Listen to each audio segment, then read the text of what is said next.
రామానాయుడు గారు డ్రామా నాయుడు లాగా అక్కడ డ్రామాలు ఎందుకు వేస్తున్నాడో నాకైతే అర్థం కావట్లేదు అధ్యక్ష. ఒక మహిళ అది డిప్యూటీ సీఎం గారు మాట్లాడుతుంటే గౌరవం లేకుండా ఏం మాట్లాడుతున్నారు అధ్యక్ష? ఏ రోజైతే మహిళా బిల్లు కోసం మాట్లాడుతుంటే ఆ రోజు గొడవ చేస్తారు. ఎస్టీ ఎస్టీలకు సంబంధించింది మాట్లాడితే గొడవ చేస్తారు. ఏ ఒక్క మంచి బిల్లు వచ్చినా కూడా గొడవ చేయడమే పని తప్ప వీళ్ళకి మరో పని లేదనేది ఈ రాష్ట్ర ప్రజలు గమనిస్తున్నారు అధ్యక్ష. ఈరోజు నేను ఒకటే అడుగుతున్నాను అధ్యక్ష, ఈరోజు సేవ్ అమరావతి, సేవ్ ఆంధ్రప్రదేశ్ అంటున్నారు అధ్యక్ష.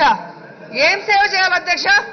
4000 ఎకరాలు ఈరోజు రైతులవి దోచుకొని వాళ్ళని బాగా సేవ్ చేసేసి ఇంకా ఏం సేవ్ చేయాలి అని మీరు అడుగుతున్నారని నేను అడుగుతున్నాను అధ్యక్ష. నిన్న సిగ్గు లేకుండా మాట్లాడుతున్నారు.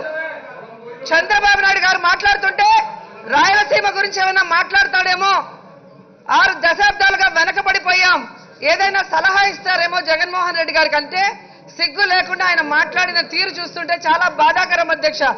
ఆయన అంటాడు మోడీ గారు నీళ్లు మట్టి ఇచ్చారు, అది ఎక్కడ పెట్టామో అదే రాజధాని అని.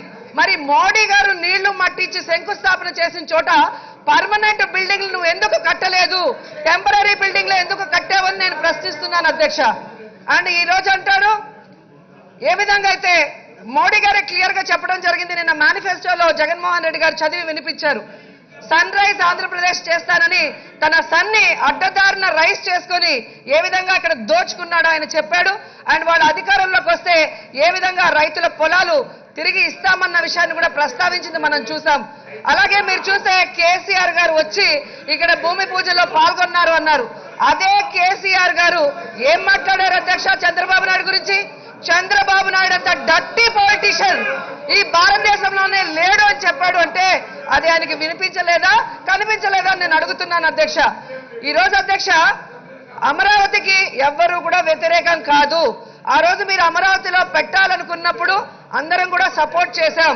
కానీ ఈ 5 ఏళ్లలో మీరు ఒక పర్మనెంట్ బిల్డింగ్ కూడా కట్టకుండా, సామాజిక న్యాయం చేయకుండా ఒక సామాజిక వర్గానికి మాత్రమే అండగా ఇక్కడ ఉండాలి అనుకున్నారు. కాబట్టి ఈ రోజు 3 ప్రాంతాలు డెవలప్ అవ్వాలి.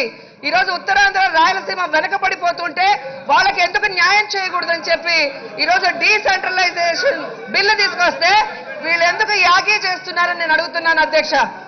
ఇదే చంద్రబాబు నాయుడు అంటాడు వైజాగ్ చాలా దూరం అంట అధ్యక్ష, ఎలా వెళ్ళాలి అని అడుగుతాడు. మరి 2014లో ఆ పెద్ద మనిషి చెప్పాడు కదా అధ్యక్ష, బుల్లెట్ ట్రైన్ వేసాం రాయలసీమకని. ఆ బుల్లెట్ ట్రైన్ ఎక్కడికి పోయిందరా అధ్యక్ష?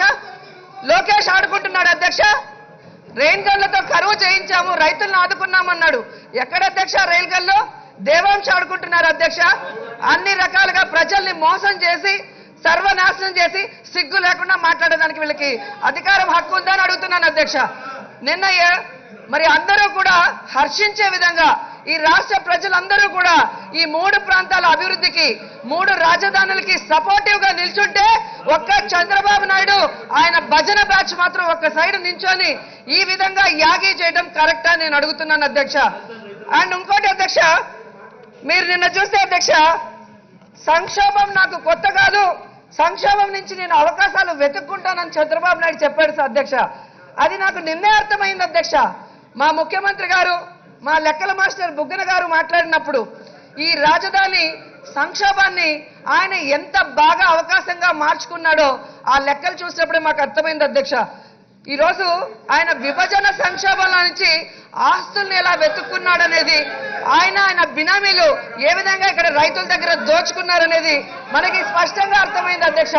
ఈ రోజు వాళ్ళు అంటున్నారు అధ్యక్ష, పరిపాలన వికేంద్రీకరణ అవసరం లేదంట, అభివృద్ధి వికేంద్రీకరణ కావాలి అంటారు. నిజంగా వీళ్ళకి బుద్ధి జ్ఞానం ఉంటే పరిపాలన వికేంద్రీకరణ చేయకుండా అభివృద్ధి ఏ విధంగా వికేంద్రీకరణ అవుతుందో ఒకసారి చెప్పమనండి అధ్యక్ష. ఈ రోజు హైదరాబాద్ కానీ, చెన్నై కానీ, బెంగళూరు కానీ, కలకత్తా కానీ ఎక్కడైనా కూడా మరి ఏ విధంగా అభివృద్ధి చెందిందో ఒకసారి వీళ్ళు అర్థం చేసుకోవాలి అధ్యక్ష. అలాగే అధ్యక్ష, ఈ రోజు ఈ 3 రాజధానుల ప్రతిపాదనని విజ్ఞత ఉన్న ప్రతి ఒక్కరు కూడా స్వాగతిస్తున్నారు అధ్యక్ష.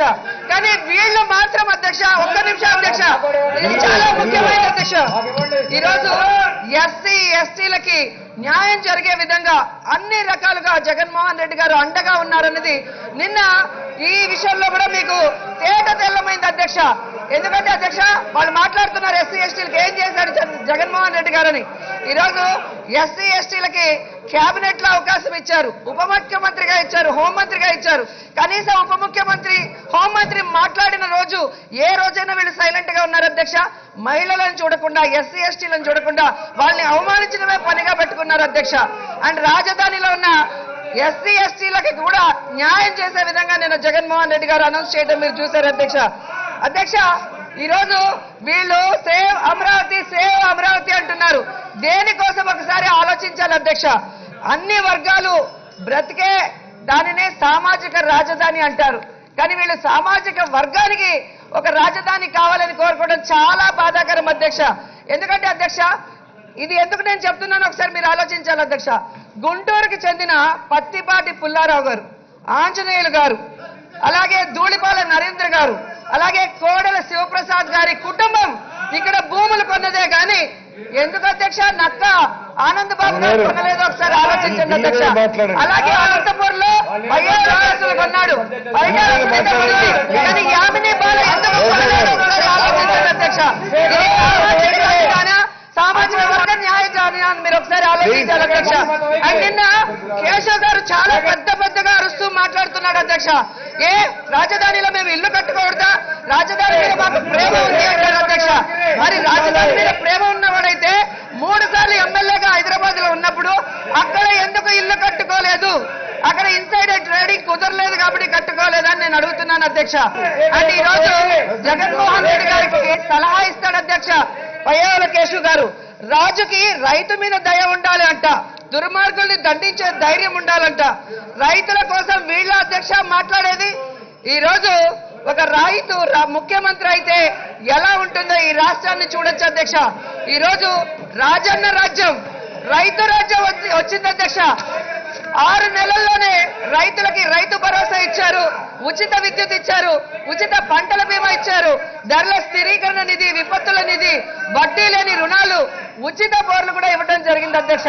అంతేకాకుండా చంద్రబాబుని నమ్మి భూములు ఇచ్చిన రైతులకి నష్టపరిహారాన్ని రెట్టింపు చేసి రైతు పక్షపాతి మా నాయకుడు అధ్యక్ష.